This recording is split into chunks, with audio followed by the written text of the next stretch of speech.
Arcane Duels promo time! What? His name's Koshade. And this guy's intangible. Woo! Alright, so we have a special video today. We have the privilege of releasing the first Priestess versus Warlock spoiler video. Spoilers. So we showed some images before on Facebook and all the other socials, and first it started zoomed in to just his arms, and then it zoomed out and you could see the whole picture of him. But today we're actually going to show you the full stats of the card. The grizzly old man that is really strong. His name is Ehren. The Enduring Paladin. Or Ehren. But I'm going to go with Ehren because that's what makes sense. All right, so I'm sure this card's up on the screen already. So this is a level 3 holy creature that is very unique when compared to pretty much any other card in the game. It's like nothing we've seen before. It's nothing. And your opinions on it may vary, but regardless, you can say it's definitely different than anything So before. let's start by pointing out the big thing. It's a level 3 creature that costs 5 mana to cast. I'm pointing to the symbol right now. Holy cow, that is so cheap. And it's the cheapest. So it doesn't even have like upkeep, like -5 life per turn, something crazy like Nothing that. like that. Just he does, on the other hand. Well, let's see. He's level 3. He costs 5. He is a knight soldier, so lots of synergy there. Combos with the warlord, combos with any other soldier currently out there. Yeah. And more combos to come, so that's really nice. And he does have a catch though. I mean, he has 2 armor and 15 health. Mm-hmm. And his attack is a whopping one die. One die. He's an old man. He's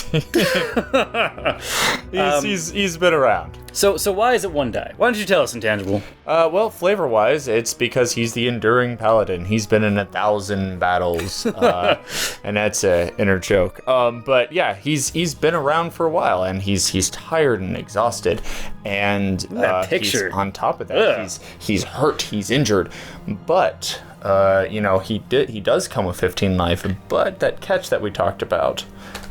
He comes on the field with 7 damage. The thing is, when you remove the 7 damage, you've already looked at the card for a long time for now, so just get already to the point. know everything.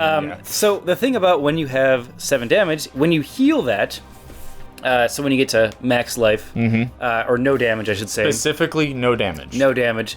He ends up getting +4 melee tokens. Yeah. So that's really interesting. So that means you can't really use them for like double strike tactics or things like that. You're not gonna see those double strike tactics in an arena, but in an academy, no problem at all. No problem. You wouldn't really be seeing those anyway. So it's just 5 dice. So right now in academy, we haven't really spoiled any sort of ways of healing him. There is Mend currently out in the Beastmaster versus Wizard, so you could spend some Mends healing him, but we'll let you know right now that there are going to be other ways of healing him in the future. So I guess we should probably talk about what it means for arena.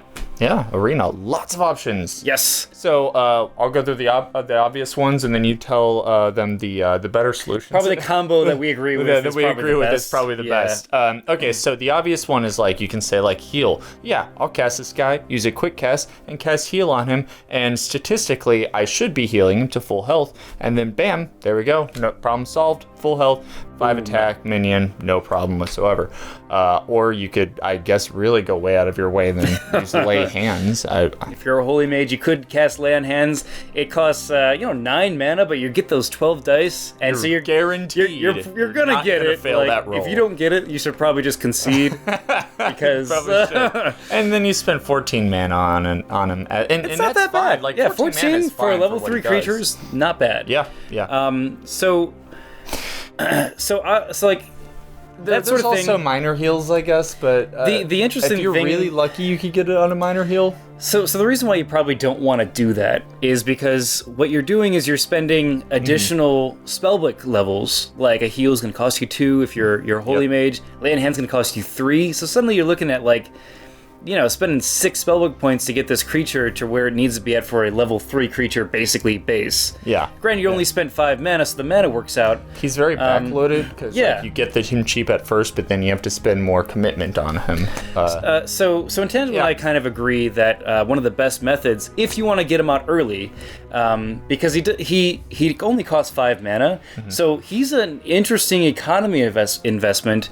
Instead of opening with like a mana crystal, maybe you open up with like Ehren, and then cast a Bimshala, and then heal him during the first turn. Yep. And then round 2, cast a Regrowth on him, and then heal him again, so that's going to be 4 total. Generating that, and then by the end of round 3, you kind of can passively get him to full health, get those melee tokens up.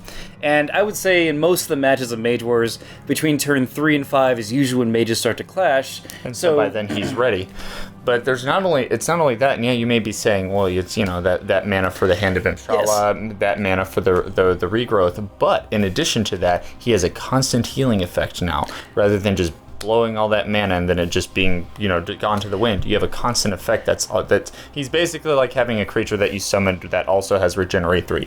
Exactly. So now you have this awesome creature. He's holy that has regenerate, and now you have a Bimshala also to just sort of give you wherever you need that help too. The melee. And at that point you might as well go for it. Oh yeah, and whatever you do with your other actions can set you up for the longer game, or you could go for a mid-game kind of strike. Yeah. Some other options would be to maybe use a Grey Angel, send him in. Oh, Grey Angel's about to die. You know what? I don't really want to.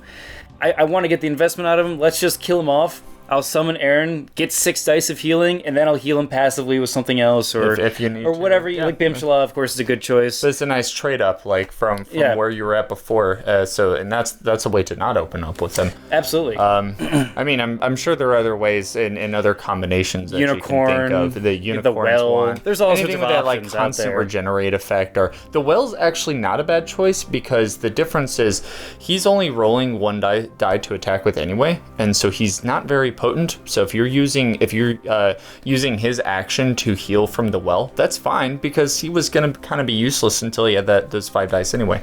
So I don't think that's a terrible idea. Absolutely. Yeah. And going back to Academy really quickly before we end this video, you summon him and he has 7 damage on him, but still a 2 armor.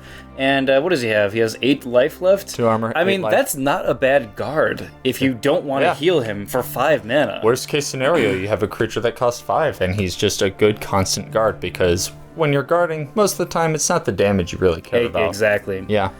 And of course, he is legendary, so you're not going to be able to use him to be like your Holy Avenger or anything like that. Yeah. But he's not bad for taking that damage to activate your Holy Avenger. No, not at all. All right. Well. Pull some weird combos. Yeah. With that guy. I would not, whatever you do, rise again on him.